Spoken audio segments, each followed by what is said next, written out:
Welcome everyone to another Chicago Bears fan show. I'm James, and this week I'm coming to you on a sour note, unfortunately, coming off of our Week 10 game against the Texans. We lost at home. It was an ugly game. It was sloppy, it was messy, and unfortunately we lost Cutler halfway through to a concussion. So before we get into too much more bad, let's look at some good to start off with. The defense played outstanding. They really limited the Texans' pass game.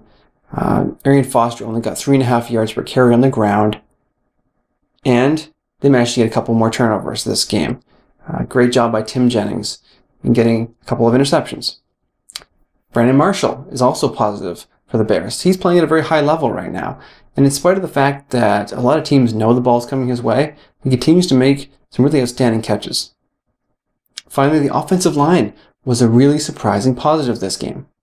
Much maligned in previous weeks and going against a very tough Texans front seven, they played well. J.J. Watt, who was hot coming into the game, was virtually a non-factor, especially when he lined up against the right side of the offensive line and his former college teammate, Gabe Carimi. All right, now let's look at the bad. There was plenty of that for the Bears this week. First thing, the passing game. It failed. Beyond what Brandon Marshall did, it failed. Let's be honest.